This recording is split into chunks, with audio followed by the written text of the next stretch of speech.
սահմանադրական փոփոխությունների համակարգվեին, ձեր դիտարկումներով հասարակությունը որքանով է պատրաստ եւ ինչ տրամադրվածությամբ է մասնակցելու այդ հանրաքվեին։ Չեմ կարող ասել ինչ տրամադրվածություն կա, դա երևակայազարշավի ընթացքում, որովհետև թեպետ Facebook-ում կարոզարշավը սկսել է, սակայն իրական կյանքում դեռևս որևէ նախանշաններ չկան, իսկ մոտեցումները շատ տարբեր են, ու այդ ամեն ինչը կախված կլինի ընթացքից, թե ռեալ կյանքում ինչ տեղի կունենա, որովհետև Facebook-ը, սոցիալական կայքերը եւ իրականությունը լրիվ տարբեր են։ Լուսավոր Հայաստան կուսակցությունը եւ խմբակցությունը առաջարկում է չմասնակցել սահմանադրական հանրաքվեին ու համենայն դեպս պարոն Գորգիսյանի հետ երեկվա մեր զրույցում այդպես հասկացանք, այսինքն չձևավորելով ոչի շտաբը մեկնաբանում է այսպես, որ ԱՅՈ-ին հնարավորություն չտալ ունենալ թիրախ, որ անդադ կարող է ասել, այ սրանք նախկին ռեժիմի հետ են համագործակցում եւ այլն։ Բայց իշխանություններն էլ հիշում են հանգամանքը, որ եթե չի ձևավորվում ոչինչ շտաբ, ամեն դեպքում տպավորությունն այնպիսին է, որ չմասնակցելու կարոզանելը նույնպես հավասարազոր է ոչի։ Հիմա ամեն դեպքում Լուսավոր Հայաստանի տեսակետը, դիրքորոշումը կամ ճակերտներում ասած արդարացումը որն է, որ իրենք ոչի քարոզ չեն անում եւ չեն խանգարում իշխանությունը։ Մեր արդարացումը գործընթացի ոչ լեգալ լինելն է, այսինքն այն ձևով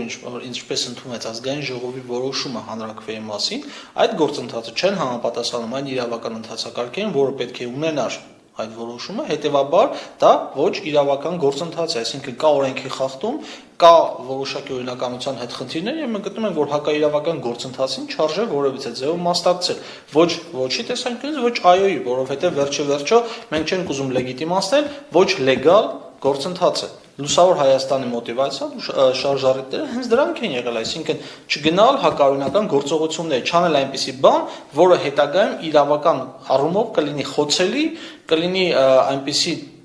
խնդիր կառաջացնի հետագայում պետության համար, որը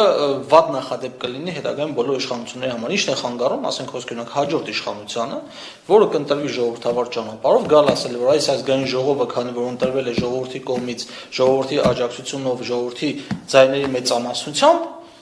Սահմանադրական դատարանը պետք է փոխի, որովհետև սահմանադրական դատարանը չի համապատասխանում ստեղծված ազգային ժողովին։ Բայց իրականում մենք հասկանում ենք, որ պետք է լինեն հակակշիռներ, փոխզսպումներ, իշխանության 3 ճյուղերը պետք է տարաբաժանված լինել, ու սրանք դատարկ խոսքեր չեն։ Սրանք կոնկրետ գործողություններ են, ու այս պարագայում ես համոզված չեմ, որ այս գործընթացը կբերի նրան, որ սահմանադրական դատարանը կդառնա անկախ մարմին։ Այսինքն նախկին իշխանություններին են մեղադրում իրենց մարդկանց ունենալու, բայց նոր իշխանություններն էլ այսպես ասած իրենց մարդկանց կբերեն սրտերին։ Ես գտնում եմ, որ ցանկացած քաղաքական ուժ, քաղաքական գործիչ պետք է ունենա սկզբունքներ, մնա հավատարիմ այն դիրքորոշումներին, գոնե հիմնական, որոնք ունեցել են նախկինում, այսինքն եթե դու գտել ես, որ պետք է լինի ուժերի տանջատում, իշխանությունների բաժանում, չպետք է քո մարդիկ լինեն բոլոր տեղերում, ու պետք է լինեն անկախ քաղաքական ճյուղեր, քաղաքական իշխանության ճյուղերն են ուղղություն։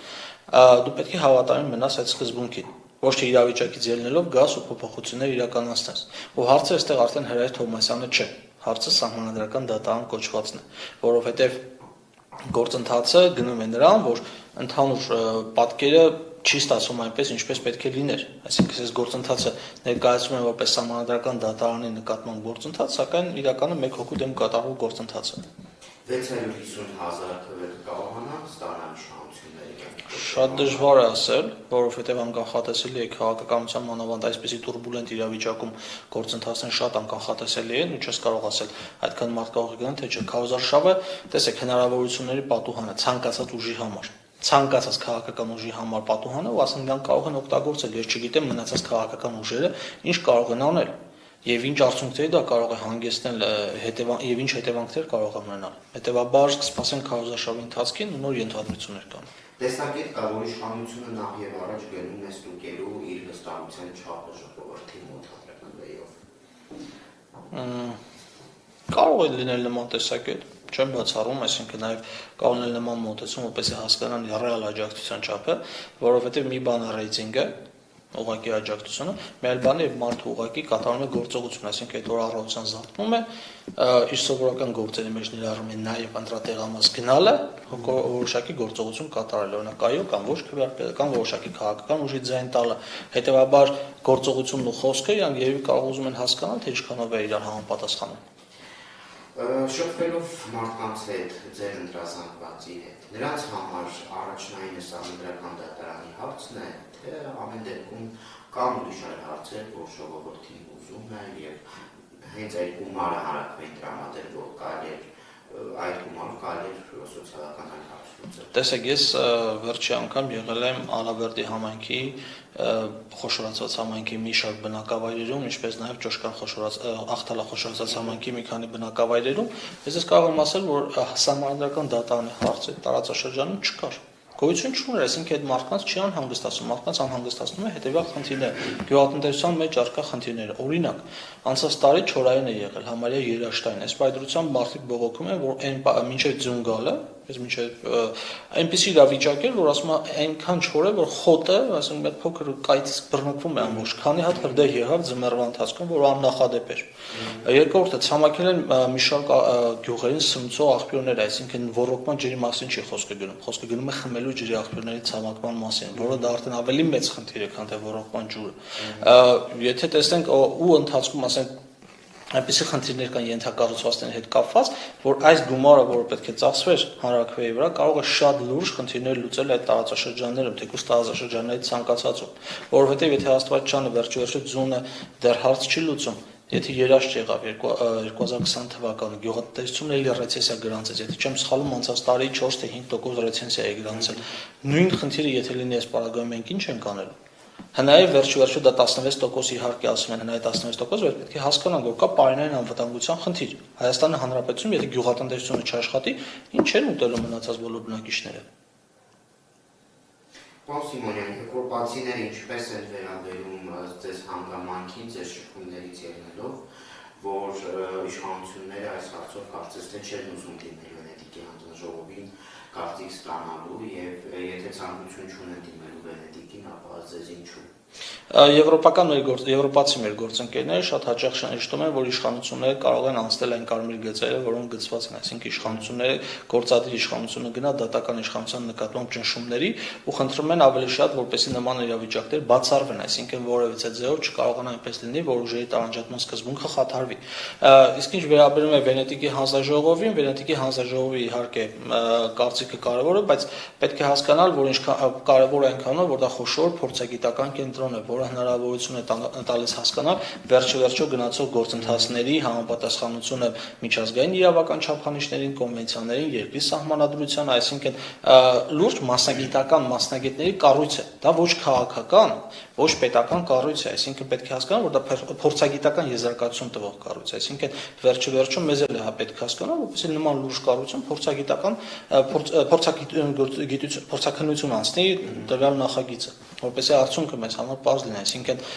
եթե անգամ հիշեք, որ Սահմանադրական դատարանն է փորձաքննության համար ուղարկում որոշակի նախագծեր Վենետիկի հանձնաժողով, պետք է հասկանալ, որ դա շատ լուրջ միջազգային գիտական կենտրոն է, եթե կարելի այդպես ասել։ Պարոն Սիմոնյան, Լուսավոր Հայաստան խմբակցությունը եւ կուսակցությունը նախորդ իշխանությունների ժամանակ կաշկանդված եղել է քննադատել իշխանություններին եւ արդյոք հեղափոխությունը ինչ որ բան փոխել է ձեզ մոտ ու հիմա սկսել եք ավելի մեծ ճակերտներում ասած խանդավառությամբ քննադատել իշխանություններին։ Լուսավոր Հայաստանը 2016 թվականին ունեցել է խմբակցություն Վանաձոր քաղաքում, չի կաշկանդվել որևիցե ձևով քննադատել տեղական մակարդակում իշխանություններին, 2017 թվականին երկդաշինք է կազմում, ունեցել է ներկայացուցիչներ, չի կաշկանդվել որևիցե ձևով քննադատել ու ասել իշխանություններին այն ինչի մասին մտածում է, եւ երրորդ, եթե թույլ կտակ, Լուսավոր Հայաստանը ավելի մեծ ակնկալիքներ ուներ ներկայիս իշխանություններից, ու մեր մեղ մոտեցումը նաեւ պայմանավորված է դրանով, որ իշխանությունը տանք որոշակի ժամանակ, որպեսզի կարողանան ադապտացվել, կարողանան իրականացնել այն ծրագրերը, որոնք իրականացել են։ Ողնում ենք, որ աշխատեն։ Իհարկե, մենք փորձել ենք հասկանալ, որ մտնել իրենց դրության մեջ, որպեսզի հասկանանք մարդիկ նոր են, նոր նշանակումներ են, նոր կառավարություն է, նոր իրավիճակ է, ու մենք համարել ենք, որ մի տարի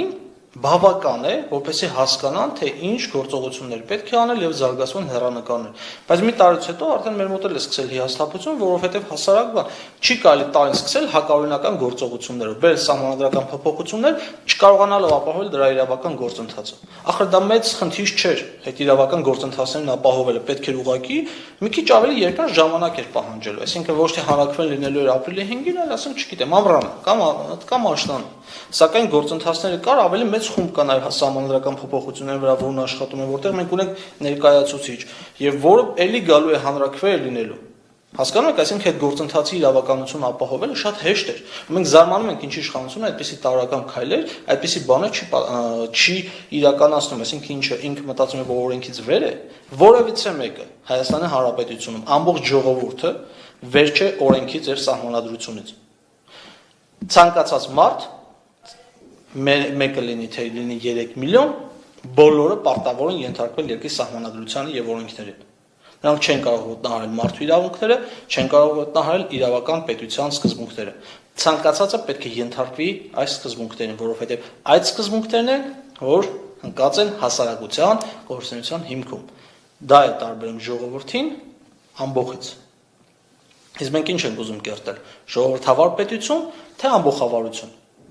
Դեպի ուր ենք գնում ըստ։ Այս պայծրությամբ դեպի ամբողջավարություն են գնում, որովհետև վերջը պետք է հասկանալ հետևյալ բանը, անգամ 650,000 կողմ ձայնը, դա նշանակում է, որ կողմ է հասարակության ընդամենը 1/4-ը։ Հասկանում եք, այսինքն ինչ է ստացվում, հասարակության 25%-ը կարող է որոշել, թե ինչ պետք է անի ընդհանուր հասարակության մնացած 75%-ը զուտ այն հաշվով, որ ինքը ավելի ակտիվ է։ Ու խոսել այստեղ արդեն մաքուր ժողովրդավարությունից ես կդժվարանամ, որովհետև անգամ մեծամասնության իշխանություն չի այս պարագայում։ Այսինքն կա ուղղակի ակտիվ քաղաքացիների գործողության արդյունքում, որը ես չեմ կարող ասել, ասենք եթե օրինակ մասնակցի 700,000 մարդ, մնացած 1,800,000-ը ինչ են մտածում իշխանությունների այդ հանրաքվեի մասին։ Եթե ոչ քվեարկել են ոչ քվեարկել են այո։ Ես կարող եմ ենթադրել, որ իրանք աջակցում են կողմերից մեկին։ Դժվար է ասել։